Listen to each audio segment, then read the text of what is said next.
Guys, কি অবস্থা সবার? কেমন আছো সবাই? আশা করি সবাই ভালো আছো। আমিও আল্লাহর রহমতে অনেক বেশি ভালো আছি। আজ আমি ওল্ড প্লেয়ার এবং নিউ প্লেয়ারদেরকে নিয়ে কিছু কথা বলতে চাই। অ্যান্ড এটা আমার ফার্স্ট লং ভিডিও। যদি কোনো ভুল হয়ে থাকে কমেন্টে বলে যাবেন। চলো বেশি দেরি না করে মূল ভিডিওতে চলে যাওয়া যাক। Let's go. রিসেন্টলি আমি অনেকেই দেখতেছি যে বলতেছে যে আমি ওল্ড প্লেয়ার, আমি এই সেই। তাদেরকে যদি জিজ্ঞাসা করা হয় যে তুমি সর্বপ্রথম কার ফোন দিয়ে গেম খেলা শুরু করছো, তারা অনেকেই বলবে যে আমি আমার নিজের ফোন দিয়ে গেম খেলা শুরু করছি। একজন ওল্ড প্লেয়ারই জানে সে কার ফোন দিয়ে সর্বপ্রথম গেম খেলা শুরু করছে। কেউ তার বাবার ফোন, কেউ তার মায়ের ফোন, অথবা বড় ভাই বোন থাকলে তাদের ফোন দিয়ে গেম খেলছে। তোমরা যারা নিজেদেরকে ওল্ড প্লেয়ার দাবি করতেছো তাদের উদ্দেশ্যে একটা কথা, তোমরা এই মিউজিকটা শুনে কি বলতে পারবা এই মিউজিকটা কে তার ভিডিওর ব্যাকগ্রাউন্ড মিউজিকে ব্যবহার করছে?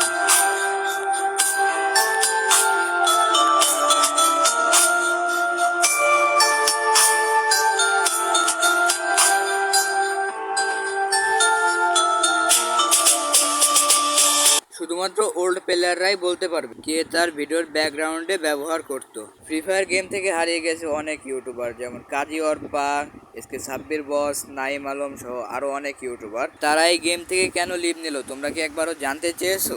এই ফ্রি ফায়ার গেমটা এখন আর আগের মতো নাই। এই গেমটা বর্তমানে হ্যাকারদের গেম হয়ে গিয়েছে। ওল্ড প্লেয়াররা, তোমাদের কি মনে আছে আমাদের গেমে একটা জুটি ছিল? তোমরা যারা জানো সবাই কমেন্ট বক্সে বলে যাবা। তোমাদের কি মনে আছে ইটস কাব্বু, জান্নাত গেমিং, কাজী অর্পা, রোস্টেড গেমিং সহ আরো অন্যান্য ইউটিউবারদের লাইভ স্ট্রিমের কথা? তোমরা যারা নিউ প্লেয়াররা আছো তারা কি কখনো শুনেছো কাব্বু ভাইয়ের এই ডায়লগটা? একটা সময় ছিল যখন কাব্বু ভাই এনিমি মেরে বলতো আব্বা কেডা আব্বা কেডা। কিরে কিরে আব্বাকে ডাকো। অনেকেই আছো যারা কাব্বু ভাইয়ের এই ডায়লগটা কখনো শোনোই নাই। কাব্বু ভাইয়ের মতো জান্নাত গেমিং এরও একটা ভাইরাল ডায়লগ আছে, দেখি তো কারা কারা তোমরা বলতে পারো।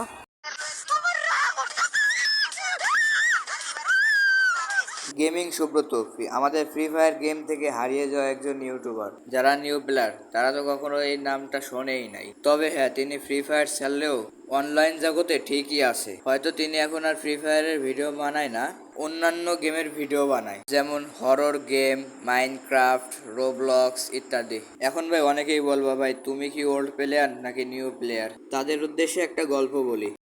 স্কুলের ছাত্র যে কিনা ক্লাস 1-এ পড়ে, সে ছিল একটি মধ্যবিত্ত পরিবারের সন্তান। তার বাবা শহরে ছোটখাটো একটা চাকরি করে, যা মাইনে পায় তাই দিয়ে তার বাবার হাত খরচ এবং ফ্যামিলি খরচ দুটোই ভালোভাবে চলে যেত। কিন্তু তাদের ভালো স্মার্টফোন ছিল না, যেটা ছিল সেটা দিয়ে ভালোভাবে একটা ভিডিও দেখা যেত না। 2017 সালের ডিসেম্বর মাসে সকলের দেখা দেখি সেও তার ফোনে ফ্রি ফায়ার গেমটা ইনস্টল করে। গেমটা ইনস্টল করার সঙ্গে সঙ্গে তার ওই ফোনটা ভালোভাবে কাজ করে না।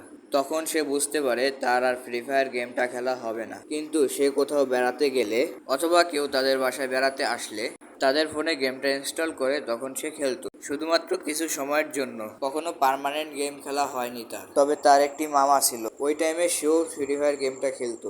সে কখনো মামা বাড়ি বেড়াতে গেলে অথবা তার মামা যখন তাদের বাড়ি আসতো তখন সে ফ্রি ফায়ার গেমটা খেলতো। এভাবেই কেটে যায় প্রায় 2-3 বছর। হঠাৎ করে তার মামাও গেম খেলা ছেড়ে দেয়। তারও কখন আর ভালোভাবে গেমটা খেলা হতো না। তার কিছুদিন পরে তার মামা তাকে মাদ্রাসায় ভর্তি করে দেয়। এরপরে 2023 সালে এসে তার মা একটি ফোন কিনে। তারপর থেকে সে কন্টিনিউ গেম খেলা শুরু করে। এটাই হলো আমার গেমিং ক্যারিয়ারের গল্প। এখন গাইস তোমরাই বলো আমি কি ওল্ড প্লেয়ার নাকি নিউ প্লেয়ার? তোমাদেরটা কিন্তু কমেন্ট বক্সে বলে যাবা। যাই হোক গাইস, কাজের কথায় আসি। ওল্ড প্লেয়াররা, তোমাদের কি মনে আছে কাব্য ভাইয়ের প্রাঙ্ক ভিডিওর কথা? তার ওই ভিডিওগুলো দেখলে হাসতে হাসতে পেট ব্যথা হয়ে যায়।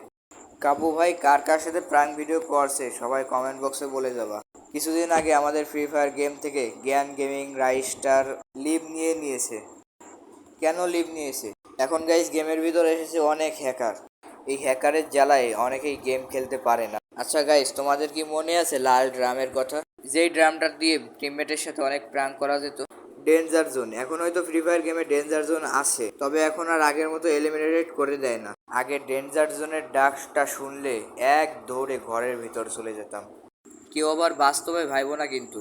এখন আসি সব থেকে বড় ইমোশনে, ফ্যাক্টরির ছাদের ফিশ ফাইট। যেটা কখনোই ভোলা যাবে না। ডিজে আলোক, এই ক্যারেক্টারকে তো তোমরা সবাই চিনো, যেটার ভাইবই ছিল আলাদা। এই ক্যারেক্টারটার জন্য যারা কখনো ডায়মন্ড টপ করে নাই তারাও ওই সময় ডায়মন্ড টপ করছে। এখন মাত্র 10,000 কয়েন হলেই এই ক্যারেক্টারটা পাওয়া যায়, কিন্তু ভাই তখন ডায়মন্ড টপ না করলে ক্যারেক্টার পাওয়া যেত না। আর কোনো ভিভেজ ইউটিউবার অথবা অন্যান্য কোনো ইউটিউবার তাদের গ্রুপে ইন্ডিয়ান সার্ভারের প্লেয়াররা এসে বলতো, প্লিজ মুঝে ডিজে আলোক গিফট দে দো। যাই হোক গাইজ, আজকের ভিডিওটা এই পর্যন্তই। সবাই ভালো থেকো, সুস্থ থাকো, বাই বাই। আর হ্যাঁ, আমার এই ভিডিওতে কোথাও ভুল ত্রুটি হয়েছে কিনা কমেন্টে বলে দেবা।